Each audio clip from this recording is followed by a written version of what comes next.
academic institutions, those who can approach to the NIOS, we can accredit them if they fulfill all criteria and conditions. The NIOS facilitate the learners, as I said, the minimum age requirement is 14 years, then round the year admission. This is another very good characteristics of our courses. Then choice of the courses, anybody can take any course as suiting to their local requirement and their temperament. We have 80 courses, and then once anybody enroll with us, we provide the self-learning package also. Yes, sir. I think indeed it's a next session we'll take it up. Very speciality of National Institute of Open Schooling Vocational Education Program. Vocational education, the NIOS perspective, is the next topic, and on which I would request our Honorable Chairman, Dr. S.S. Jena, to throw light on.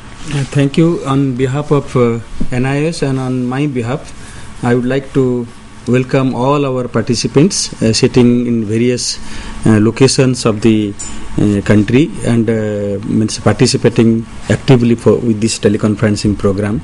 In fact, the purpose of this teleconferencing program is to acquaint you the many various facets or components that the vocational program has, and also the updated policy related to vocational education. In fact, I am personally grateful to Sri Khuntia ji, who has been steering the vocational education component in the ministry and has been very actively involved in developing the policy on vocational education, and we should listen to him much more in depth. In fact, friends, let me tell you that even though we claim that we are one of the largest open school in the world, but the type of education that we give, how far that is meeting to the needs of the learners is a matter to be seen.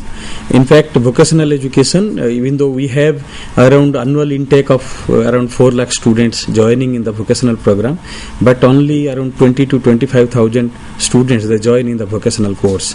Whereas the vocational courses should have much more importance as far as livelihood process is concerned.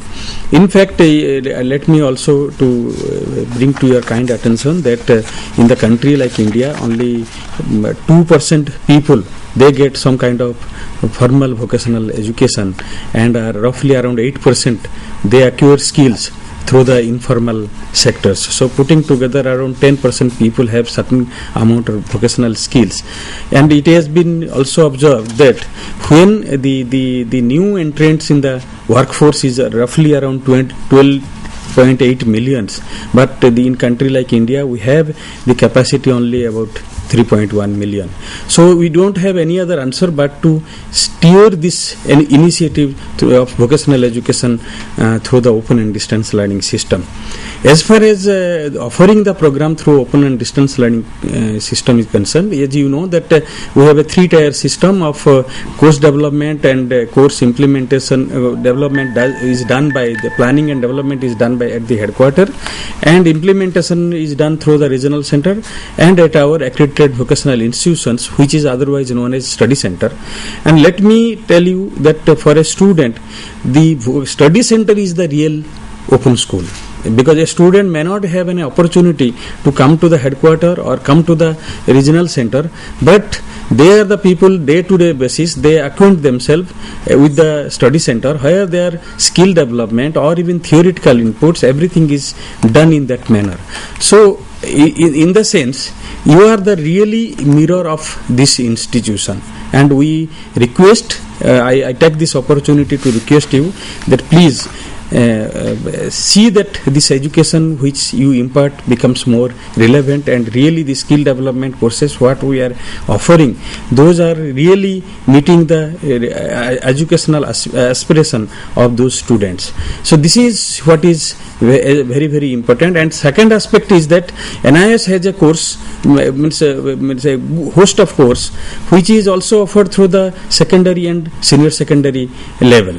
In fact, they are the part of at secondary level, there are 10 vocational courses could be chosen by the student along with the secondary admission, and at the senior secondary level, around 20 vocational courses are offered, which a child can select as one of the subjects at the senior secondary level.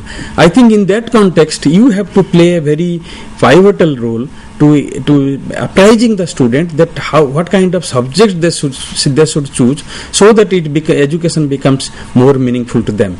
Today's interaction will have much more discussion, in-depth discussion regarding the roles and responsibility of the coordinators and what kind of support services the study center should give to our student. All these details we will be discussing, and I am sure that our officers sitting here, and they will have all the issues to be clarified in the context. So thank you very much once again. Thank you so much, sir, for your informative deliberation. Friends, do remember that 11:25 to 11:40 is the time fixed for interaction, your interaction with the panelist. We have very stipulated time, so be very meaningful, be very specific, and do take care of time. Certainly, it's my proud privilege to request our Joint Secretary, School Education and Literacy, Sri S.C. Khuntia ji, to throw light on vocational education training scenario in India and its implication for open and distant learning. Sir. A very good morning to all of you. I am really happy that to interact with more than 800 coordinators of AVIs spread across the country. National Institute of Open Schooling is the biggest open school in the entire world, and we would like also it to be the biggest school imparting vocational education in the country, which we can do with your help. As you all know, the country is growing at a rate of 8.5%. Our economic growth rate is about 8.5% every year, and we hope that in the very near future it will be 10% or more. To sustain this kind of a growth rate, skill is very much necessary in our workforce. Mr. Jena, Chairman NIOS, just mentioned that about 10% of our workforce are formally or informally trained in skill, others are treated as unskilled. This is not a very complimentary thing to say about a large country like ours. In countries like Korea, more than 90% of the workforce are formally trained in skill. So it makes a difference. It is not that the people who are working do not have skill, but they acquire the skill while working. So a lot of time is spent in acquiring that skill, and that too in an inadequate manner. Whereas if they are properly trained, then the addition to the economic wealth of the country will be much more. So we have a large role to play. The Prime Minister has announced that by 2022, 500 million people must acquire skill in the country, which is 50 crore. So if we have to achieve this, NIOS has a big contribution to make in the process. Right now we have only about 25,000 students joining every year. This must increase to lakhs of students, and your AVIs must cater to that. We are also working in the ministry to come out with a vocational education policy and a national vocational education qualification framework. What this framework will do, that various certificates, diplomas, degrees in vocational education will be listed out, and they will have to be not so much syllabus based but more competency based. So each program will have to be broken up into modules, and each module will result in acquisition of certain competency by the person or by the student. And if that happens, and if we keep it